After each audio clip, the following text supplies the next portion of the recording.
नमस्कार दोस्तों, कैसे हो आप सभी। स्वागत करते हैं आप सभी कैवस्ती जी को इसमें। तो दोस्तों आज जो है कि बिहार एसएससी कार्यालय परिचारी वैकेंसी 2025 के लिए जीके और विज्ञान का कुछ सिलेक्टेड अति महत्वपूर्ण प्रश्न लेके आए हुए हैं, जो सारे चुनिंदा प्रश्न हैं। तो इसे पूरा कंप्लीट कर लीजिएगा आप सभी। तो चलिए शुरू करते हैं। सभी एक बार सेशन को लाइक करके शेयर जरूर कर दीजिएगा। और देखिए आप सबको बताना चाहते हैं, अभी जो है कि नवरात्रि के शुभ अवसर पर अभी आपके कोर्स पर हम 50% डिस्काउंट कर दिए हैं। यानी कि जो कोर्स जो है आपका 399 का था, वो अभी मात्र में 199 रुपया में आपको मिल जाएगा। तो बहुत ही कम फी कर दिए हैं और ये ऑफर लिमिटेड समय के लिए है। तो जो भी बच्चे ज्वाइन नहीं कर पाए थे, जाके ज्वाइन करके तैयारी कीजिए आप सभी। बहुत ही कम फी लगेगा। यहाँ पर थ्योरी क्लास चल रहा है, बेस्ट कंटेंट आपको दिया जा रहा है, जहाँ क्लासेस, नोट्स, पीडीएफ, ई बुक और टेस्ट सीरीज भी प्रोवाइड कर रहे हैं। तो इतने कम फी में सारा चीज आपको मिल जाएगा। ज्वाइन कैसे करना है, एप्लीकेशन का लिंक डिस्क्रिप्शन में और कमेंट बॉक्स में पिन कर दिए हैं। अन्यथा एप्लीकेशन शो कर रहा है, सक्सेस योद्धा एप्लीकेशन का नाम है, जो प्ले स्टोर से जाके डाउनलोड करना है। इसी एप्लीकेशन को डाउनलोड कर लीजिएगा, उसके बाद रजिस्ट्रेशन करके लॉगिन कर लीजिएगा, उसके बाद जाके ज्वाइन कर लीजिएगा। तो जाइए ज्वाइन कीजिए और तैयारी करना शुरू कर दीजिए आप सभी। तो चलिए शुरू करते हैं आज की सेशन को। आज का फर्स्ट क्वेश्चन देखिए, विधानसभा में सदस्यों की संख्या अधिकतम कितनी हो सकती है। इसी प्रकार का क्वेश्चन आपके पेपर में पूछा जाएगा। तो याद रखिएगा 500 हो सकती है, ऑप्शन नंबर 1 करेक्ट आंसर होगा। अच्छा, न्यूनतम की बात किया जाए तो 40 से कम नहीं होना चाहिए। कुछ अपवाद आपका राज्य भी है, तो ध्यान दीजिएगा, 40 से कम नहीं, अधिकतम 500।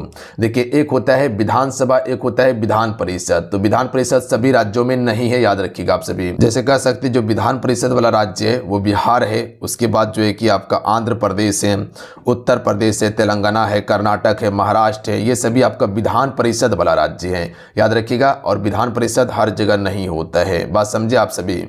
आइए अगला क्वेश्चन देखिएगा आप सभी। क्वेश्चन है कि भारत एवं चीन के बीच सीमा रेखा का नाम क्या है। तो देखिए, भारत और चीन के बीच जो सीमा रेखा है ये आपका अरुणाचल प्रदेश राज्य में है। कहाँ पे है? अरुणाचल प्रदेश राज्य में है, जिसे हमसे मैकमोहन रेखा के नाम से जानते हैं। इस रेखा को चीन नहीं मानता है। अच्छा, भारत और पाकिस्तान के बीच में कौन सी रेखा है? रेडक्लिफ लाइन है, याद रखिएगा। देखिए, ड्यूरेंट रेखा जो है भारत और अफगानिस्तान के बीच में है, तो याद रखिएगा आप सभी। अगला है, यूरोपीय राष्ट्रों ने अफ्रीका का वापसी बंटवारा किस वर्ष किया था। देखिए, आप सबको बताते हैं कि जो आपको सिलेबस दिया गया है और अगर रिजल्ट चाहिए तो उसी हिसाब से आप तैयारी कीजिए सिलेबस के आधार पे, क्योंकि हम बहुत सारा ऐसा यूट्यूब पे देखे वीडियो जो कि विदाउट सिलेबस का तैयारी करवा रहा है। कोई मतलब नहीं है क्या प्रश्न है, क्या प्रश्न पूछा जाएगा, प्रीवियस ईयर में क्या क्वेश्चन पूछा गया है, कोई मतलब नहीं है। जो मर्जी सो क्वेश्चन उठा के दे रहा है। उसको लगता है कि जो अदर कंपटीशन में क्वेश्चन पूछा जाता है वही सिलेबस इसका भी है। नहीं, कदापि नहीं है, याद रखिएगा आप सभी।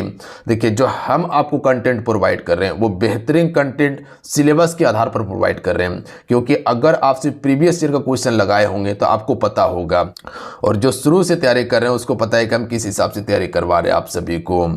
चलिए, इस क्वेश्चन का राइट आंसर कीजिएगा आप सभी। तो राइट आंसर ऑप्शन में भी जाएगा 1885 में, याद रखिएगा आप सभी। कब? 1885 में। और ऐसा ही क्वेश्चन आपके पेपर में पूछा जाता है, गिरमिटिया मजदूर बिहार के किस क्षेत्र में भेजे जाते थे। तो देखिए, ये गिरमिटिया मजदूर जो है ये आपका पश्चिमी क्षेत्र में भेजे जाते थे, ध्यान दीजिएगा आप सभी। सिकंदर कहाँ का निवासी था? तो सिकंदर आपका यूनान का निवासी था। सिकंदर यूनान का निवासी था। देखिए, यहाँ होता क्या है, बच्चे को पता नहीं रहता है सिलेबस के बारे में, और क्या क्वेश्चन पूछा जाएगा वो भी पता नहीं रहता है। तो आप जहाँ तहाँ से तैयारी कर लीजिएगा, पेपर देने जाइएगा, पता चलेगा पेपर में क्वेश्चन आया नहीं और कुछ बन भी नहीं रहा आपसे, तो ऐसा तैयारी करके क्या फ़ायदा फिर आपको, बताइए। धन विधेयक सर्वप्रथम किस सदन में पेश किया जाता है। तो देखिए, धन विधेयक की बात किया जाए तो ये लोकसभा में पेश किया जाता है, याद रखिएगा आप सभी। तो ऑप्शन में डी करेक्ट आंसर होगा। यहीं से 2 से 3 फैक्टर याद रखिएगा। अगर लोकसभा से कोई भी पीएम यानी कि प्रधानमंत्री बनता है तो इसके लिए उम्र कितना है? 25 वर्ष। कार्यकाल इसका 5 वर्ष का होता है, ये हो गया। अगर राज्यसभा से कोई भी पीएम बनता है यानी कि प्रधानमंत्री, तो इसका कार्यकाल होता है आपका जो है कि कार्यकाल 6 वर्ष का होता है, उम्र 30 वर्ष होता है चुनाव लड़ने के लिए। बात समझे आप सभी। राष्ट्रपति बनने के लिए उम्र 35 वर्ष, राज्यपाल बनने के लिए उम्र 35 वर्ष, उप राष्ट्रपति बनने के लिए उम्र 35 वर्ष होना चाहिए। अगला क्वेश्चन है, कर्क रेखा किस राज्य से होकर नहीं गुजरती है? तो देखिए, अगर कर्क रेखा की बात किया जाए तो ये भारत के 8 राज्यों से होकर गुजरती है और भारत को उत्तर और दक्षिण में विभाजित कर देती है ये रेखा। जैसे कह सकते हैं कि ये भारत का मैप बनाइए तो इस प्रकार से कर्क रेखा गुजरती है। तो देखिए, महाराष्ट्र हो गया, बिहार हो गया, उड़ीसा हो गया, उत्तर प्रदेश हो गया, ये सभी राज्यों से कर्क रेखा नहीं गुजरती, याद रखिएगा। जबकि गुजरात, मध्य प्रदेश, छत्तीसगढ़ हो गया, उसके बाद पश्चिम बंगाल हो गया, त्रिपुरा हो गया, मिजोरम हो गया, झारखंड हो गया, ये सभी से कर्क रेखा गुजरती है, याद रखिएगा। कुल 8 राज्यों से। देखिए, कर्क रेखा जो है 23.5 डिग्री उत्तरी अक्षांश रेखा है, याद रखिएगा आप सभी। और 23.5 डिग्री दक्षिणी अक्षांश रेखा को हम सभी किस नाम से जानते हैं? मकर रेखा के नाम से जानते हैं, याद रखिएगा। बात समझे? आइए अगला क्वेश्चन है, बिहार विधान परिषद में सदस्य की संख्या कितनी है? देखिए, यहाँ पर बिहार विधान परिषद की बात किया गया है तो इसमें कुल आपका 75 है, याद रखिएगा आप सभी। कितना है? 75 है। देखिए, इसमें 63 सदस्य जो है जो कि चुन के आता है, यानी कि चुनाव होता है, और 12 सदस्य इसमें मनोनीत होता है, याद रखिएगा आप सभी। बात समझे? तो कितना है? 75 है कुल। तो option number D correct answer होगा। अगला है, चुनाव में उम्मीदवार को इनमें से कौन सा कार्य करने की छूट प्राप्त है? राइट आंसर हो जाएगा ऑप्शन नंबर सी, विद्यालय के मैदान में सभा आयोजित करने की छूट दी जाती है। तो कोई भी चुनाव देखिएगा तो ज़्यादातर विद्यालय के मैदान में ही सारा काम होता है और कोई भी सभा करने के लिए दिया जाता है। भारत में मतदान सूची में नाम होने के लिए न्यूनतम उम्र क्या होनी चाहिए या क्या होना है? तो 18 वर्ष रखा गया है। पहले 21 वर्ष था, 61वां संविधान संशोधन के द्वारा इसे हटाकर 18 वर्ष किया गया था। अगला है, उम्मीदवारों द्वारा चुनाव प्रचार चुनाव के कितने घंटे पहले समाप्त हो जाता है? तो ये 48 घंटे। देखिए, चुनाव होने से पहले जिस दिन वोटिंग होगा उससे 48 घंटे पहले जो है कि चुनाव प्रचार को समाप्त कर दिया जाता है। अगला है, ओजोन के एक अणु में ऑक्सीजन की परमाणु संख्या कितनी होती है? तो कुल इसमें 3 परमाणु संख्या होती है, याद रखिएगा। कितना? 3। अगला है, आवर्त सारणी में कितने आवर्त क्षैतिज पंक्तियों में होते हैं? जो आवर्त सारणी में जो आवर्त देखते हैं जो क्षैतिज पंक्ति में होते हैं, इसकी संख्या 7 होती है।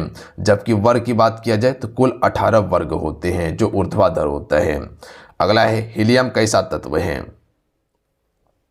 देखिए, हीलियम एक अक्रिय गैस है, याद रखिएगा आप सभी। हीलियम क्या है? एक अक्रिय गैस है। तो ऑप्शन में ए राइट आंसर होगा।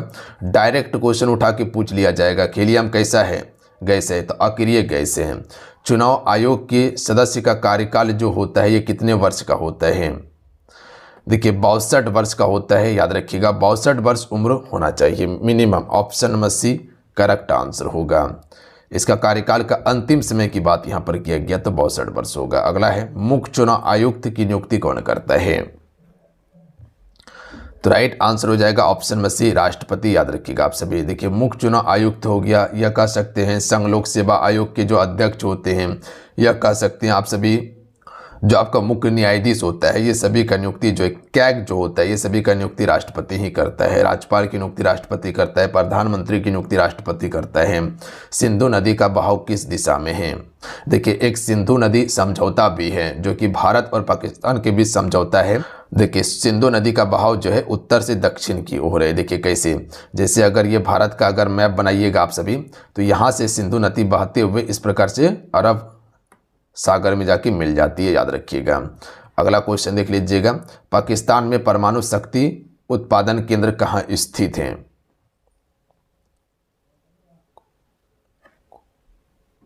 कोहट्टा में, याद रखिएगा आप सभी। कहाँ है? कोहट्टा में। जैसे कह सकते हैं कि हम सभी का जो परमाणु शक्ति केंद्र जो है जैसे तारापुर हो गया, नरोरा हो गया, केंगा हो गया। एशिया की सबसे बड़ी चीनी मिल कहाँ स्थित है? चलिए आपसे हम पूछते हैं कि केंगा परमाणु शक्ति केंद्र कहाँ पर स्थित है? बता सकते हैं किस राज्य में है? जैसे नरोरा उत्तर प्रदेश में, तारापुर महाराष्ट्र में, उसी प्रकार से केंगा कहाँ पे है? केंगा कर्नाटक में है, काकरापार गुजरात में है, कुडनकुलम तमिलनाडु में है। एशिया की सबसे बड़ी चीनी मिल कहाँ स्थित है?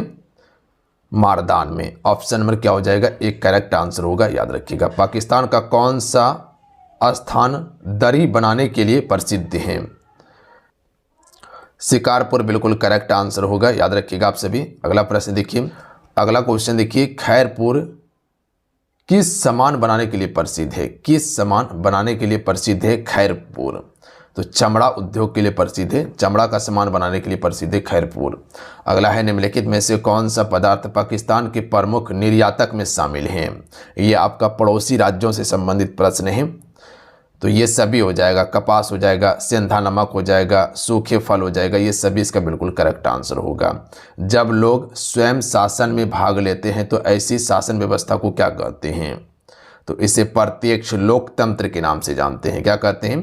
प्रत्यक्ष लोकतंत्र कहते हैं। उसके बाद है लोकसभा एवं विधानसभा का चुनाव कितने वर्ष के अंतराल पर होता है?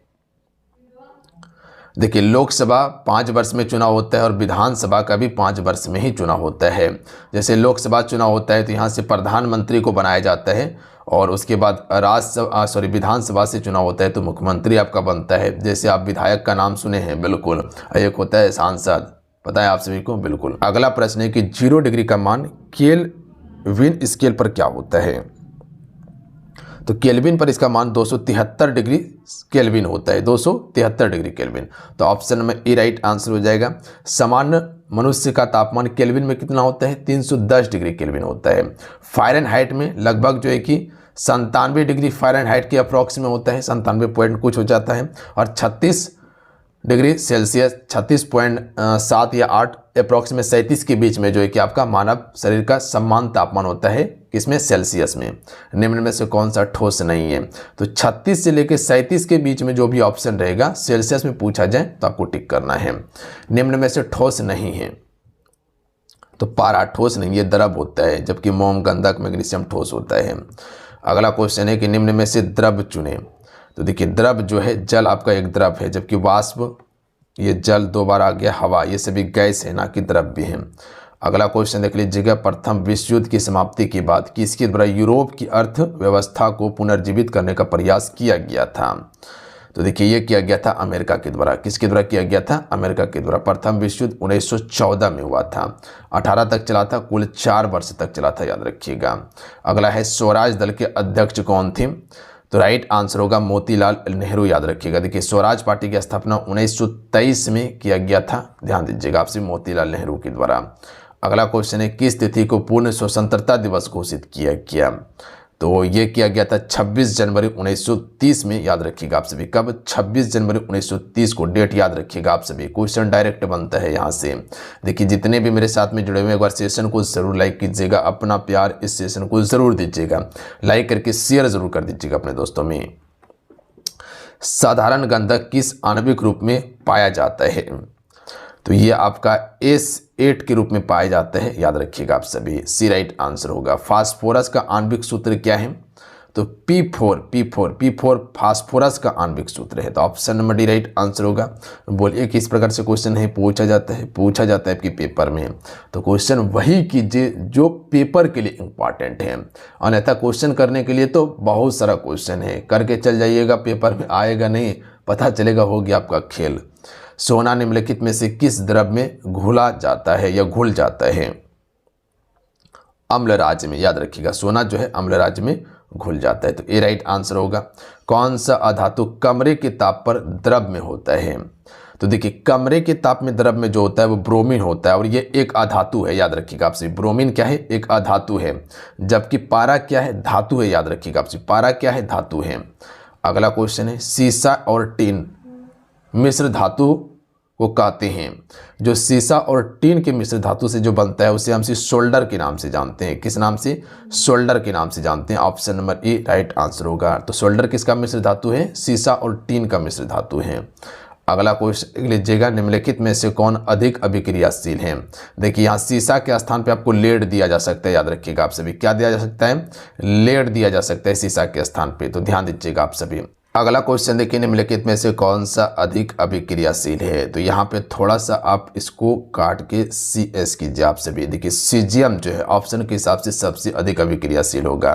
इसके अलावा पोटासियम भी अभिक्रियाशील है, उसके बाद आपका मैग्नीशियम भी होता है, सोडियम भी होता है, ये सभी अभिक्रियाशील धातु है, ध्यान दीजिएगा आप सभी।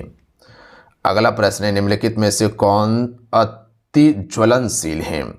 तो देखिए, अति ज्वलनशील जो है ये आपका हो जाएगा श्वेत फास्फोरस, सबसे अधिक ज्वलनशील होता है। मस्तिष्क उत्तरदायी है, तो राइट आंसर हो जाएगा उपयुक्त में से सभी। सोचने के लिए, हृदय स्पंदन के लिए, शरीर का संतुलन बनाए रखने के लिए, सभी के लिए है। बहुकोशिकीय जीवों में निम्न में से किस प्रकार का समन्वय पाया जाता है? तो देखिए, बहुकोशिकीय जीवों में जो समन्वय पाया जाता है यह आपका रासायनिक समन्वय और तंत्रिका समन्वय, यानी कि ऑप्शन नंबर इसका सी राइट आंसर होगा। दोनों इसका करेक्ट आंसर होगा। अगला है, तंत्रिका कोशिकाएं कितने प्रकार की होती हैं? तो देखिए, तंत्रिका कोशिका जो है ये 3 प्रकार की होती है, याद रखिएगा। कितने प्रकार की? 3 प्रकार की होती हैं। ठीक, आपसे भी पहला जो होता है वो आपका प्रेरक तंत्रिका होता है, दूसरा आपका हो जाएगा संवेदी तंत्रिका कोशिका, और तीसरा आपका बहुध्रुवीय तंत्रिका कोशिका। क्या बताएं? प्रेरक तंत्रिका कोशिका, संवेदी तंत्रिका कोशिका, बहुध्रुवीय तंत्रिका कोशिका। अगला है, प्रतिवर्ती चाप कहाँ बनते हैं? तो देखिए, प्रतिवर्ती चाप जो बनते हैं ये आपका मेरुरज्जु में, ऑप्शन में ए राइट आंसर होगा।